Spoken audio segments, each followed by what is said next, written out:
Selamat pagi Bapak Ibu dan kasih Tuhan. Pagi hari ini kita bisa berjumpa kembali di dalam kasih Tuhan kita Yesus Kristus. Sebelum kita mendengarkan firman Tuhan, mari kita akan berdoa bersama-sama. Tuhan, sungguh ajaib, luar biasa. Kasih setiamu tidak pernah berkesudahan di dalam kehidupan kami. Di masa yang sulit, di masa yang sukar ini, Engkau ada dalam kehidupan kami. Perhatian Tuhan, kasih sayang Tuhan tidak pernah jauh dari hidup kami. Terima kasih untuk hari yang baru ini. Kekuatan yang baru daripada Tuhan mengalir buat kami. Dan sebentar kami mau mendengar firman Tuhan. Urapi kami, urapi hamba-Mu. Tuhan ditinggikan, Tuhan dimuliakan lewat kebenaran firman Tuhan. Dalam nama Tuhan Yesus kami berdoa. Haleluya. Amin. Bapak Ibu sering kasih Tuhan, pada pagi hari ini dalam ibadah kita bersama, baik kita yang ada di gereja maupun kita yang ada di rumah kita masing-masing, mari kita akan mendengar firman Tuhan. Pada pagi hari ini saya akan bicara firman Tuhan dengan satu tema, kekuatan di masa pandemik. Kita sedang hidup di masa pandemik, masa yang sulit, masa yang sukar, masa yang tidak menentu. Tetapi ingat bahwa Tuhan di dalam Yesus Kristus, Allah yang kita sembah, Allah yang kita kasihi, Allah yang kita layani, tidak akan meninggalkan kita. Dia mampu memberikan pertolongan, memberi kekuatan. Itu sebabnya pagi hari ini kita akan melihat bagian-bagian dari firman Tuhan agar kekuatan di masa pandemik ini memberikan kita gairah, semangat untuk tetap mencintai Tuhan. Berkat yang besar dalam hidup kita yaitu Yesus mati di atas kayu salib dan Roh Kudus turun untuk menolong kita. Dan firman Tuhan menerangi jalan hidup kita. Itulah kekuatan yang luar biasa. Mari kita akan lihat bagian-bagian dari firman Tuhan. Apa kekuatan kita di masa pandemik ini, saudara yang dikasihi Tuhan? Injil Lukas pasal yang ke-8, mulai ayat yang ke-5 sampai seterusnya. Ayat-ayat itu memberitahukan kepada kita satu kekuatan yang luar biasa. Tetapi pagi hari ini saya akan membacakan ayat yang ke-5 sama ayat yang ke-15.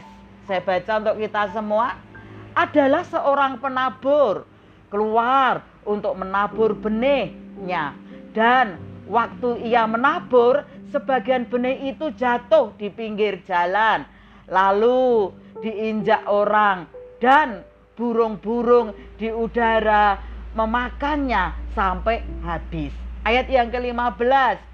Yang jatuh di tanah yang baik itu ialah orang yang setelah mendengar firman itu menyimpannya dalam hati yang baik dan mengeluarkan buah dalam ketekunan.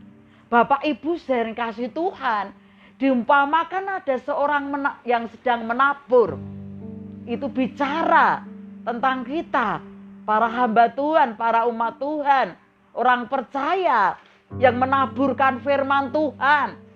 Dan ayat-ayat itu berkata, ada yang jatuh di pinggir jalan, di atas semak-semak duri, di atas batu. Dan ada juga yang jatuh di tanah yang gembur, tanah yang subur, yang menghasilkan buah, sebuah ketekunan yang luar biasa. Nah, mari kita akan lihat bagian-bagian firman Tuhan pagi hari ini. Benih itu bukan hiasan, tapi harus mengalami proses kematian. Baru muncul kecambah atau satu kehidupan baru. Sampai pada hasilnya menghasilkan buah yang luar biasa. Nah, Bapak Ibu yang kasih Tuhan, benih itu adalah firman Tuhan. Harus tertanam di dalam tanah yang baik, tanah yang gembur. Harus tinggal di dalam diri kita, hidup kita.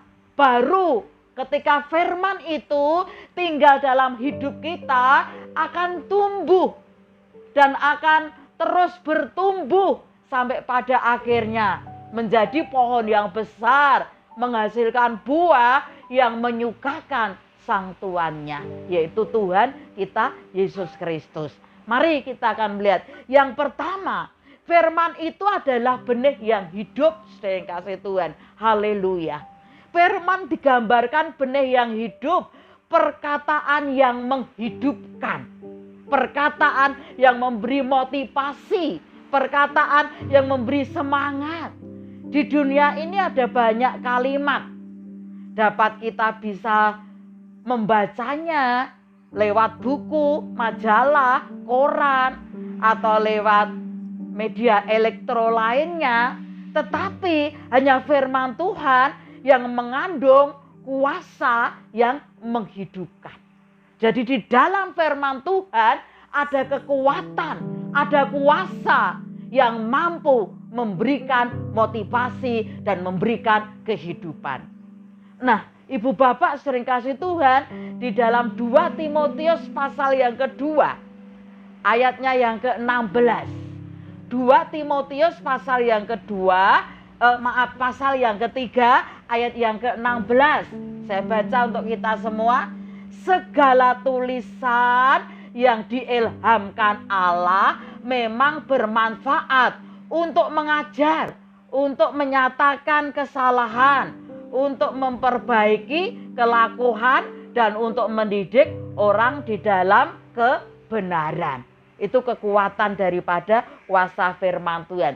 Yang pertama tadi dikatakan mengajar, yaitu memberitahukan jalannya Tuhan yang harus kita lalui supaya kita menjadi orang-orang yang berhikmat, mengasihi, mencintai Tuhan dengan segenap hati, jiwa, dan akal budi. Nah, dengan kekuatan yang luar biasa. Lalu yang kedua, menyatakan kesalahan. Jadi firman Tuhan itu sebagai cermin.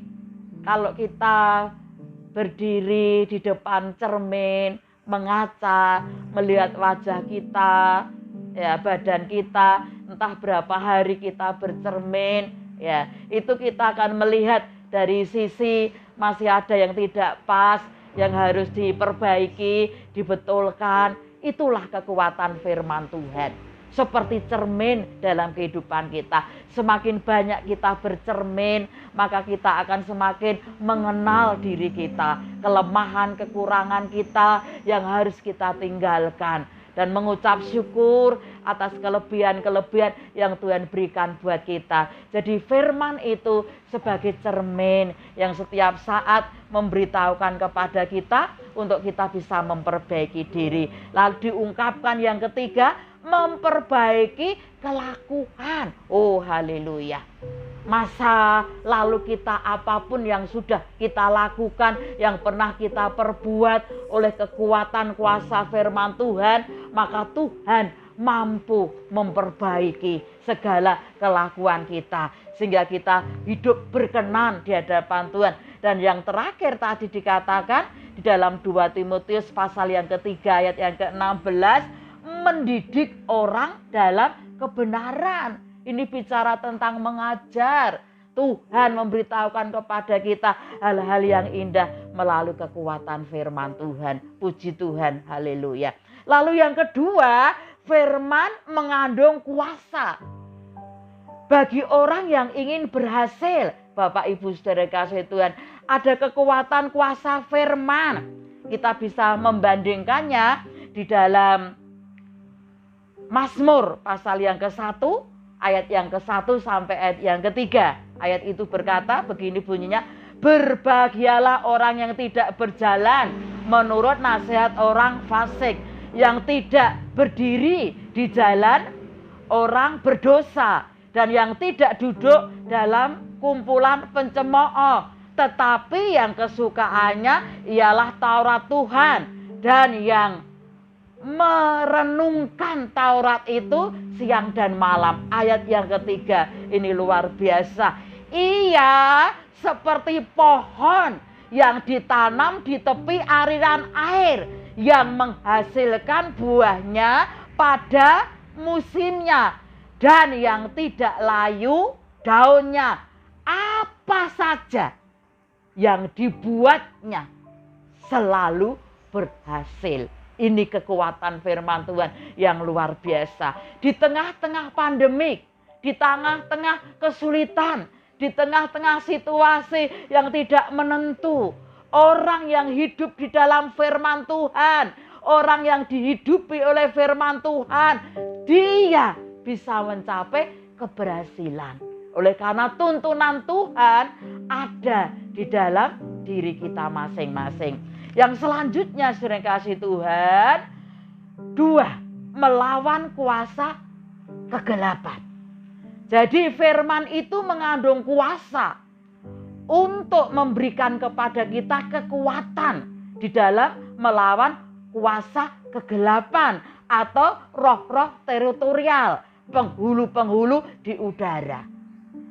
1 Yohanes pasal yang keempat, ayat yang keempat, ayat itu berkata, roh yang ada di dalam diri kita lebih besar dari roh-roh yang ada di dalam dunia ini. Amin. Roh Kudus, yaitu Tuhan Allah sendiri yang ada dalam diri kita, memberikan kepada kita kemampuan, kekuatan, sehingga kekuatan yang daripada Tuhan itu mampu mengalahkan roh-roh yang ada di dalam dunia ini. Haleluya, haleluya. Itu sebabnya pagi hari ini kita patut mengucap syukur untuk kita boleh ada di dalam kasih Tuhan yang luar biasa. Lalu 2 Romawi, bagaimana menanam benih untuk mendapat kekuatan di masa pandemik ini. Yang pertama, benih itu harus mengendap di dalam tanah atau di dalam hati kita. Otomatis kekuatan firman Tuhan itu akan menghidupkan kita. Di dalam Yesaya pasal yang ke-41 ayat yang ke-10, Tuhan ada bersama kita. Jangan takut, kata firman Tuhan. Jangan gelisah, jangan gentar. Tangan Tuhan akan menuntun kita.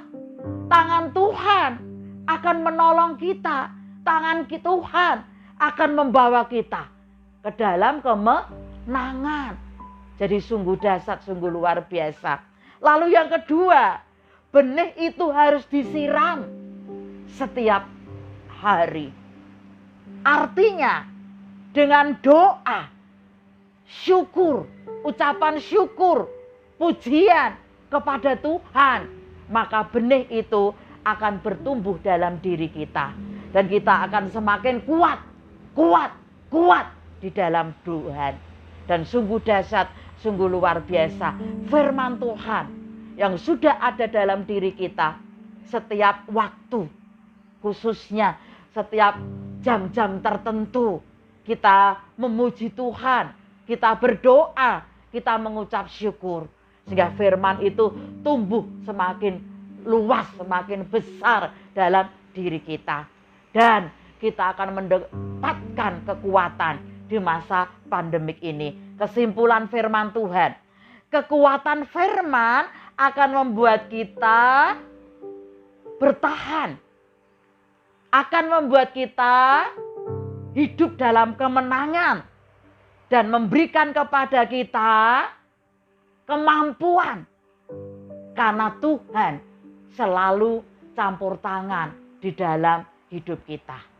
Mari pagi hari ini kita semakin semangat, kita semakin mengandalkan Tuhan, dan tidak luput kita mengikuti protokol kesehatan. Berkali-kali saya katakan, demi kesehatan, demi keselamatan kita, keluarga, teman-teman, bahkan masyarakat di sekitar kita. Kiranya kasih setia Tuhan terus melingkupi kita dan menyertai kita semua. Amin. Kita berdoa. Bapa di dalam surga, kembali kami datang menghampiri takhta hadirat-Mu. Terima kasih untuk kekuatan firman-Mu yang memberikan kepada kita penerangan bahwa Engkau tidak pernah meninggalkan kami. Di tengah-tengah pandemik, di tengah-tengah yang sulit ini Tuhan, Engkau ada buat kami. Memberikan kami kekuatan, memberikan kami semangat, memberikan kami gairah untuk kami tidak dikalahkan oleh keadaan dan situasi ini, tetapi kami boleh mengatasinya bersama dengan Tuhan. Dan Engkau memberikan kepada kami hikmat kebijaksanaan agar kami boleh mengatur waktu sehingga kami boleh tetap kuat sehat di dalam Tuhan. Dan pada pagi hari ini tiada henti-hentinya kami berdoa untuk Indonesia. Oh Bapa, berkati presiden kami, berkati para kabinet pemerintahan yang ada dari tingkat pusat sampai ke daerah. Berkati gereja-gereja Tuhan, umat-umat Tuhan, dan bangsa ini yang selalu berdoa, mohon belas kasih-Mu, Engkau curahkan untuk kami, sehingga secepatnya kami terlepas dari masa pandemik ini. Dan secepatnya kami boleh mengalami pertolongan, pemulihan Tuhan yang dahsyat atas kehidupan kami, atas keluarga kami, atas gereja-gereja Tuhan, atas bangsa dan masyarakat ini. Terima kasih Tuhan. Semua doa pagi hari ini kami mohonkan di dalam nama Tuhan Yesus Kristus. Haleluya. Amin.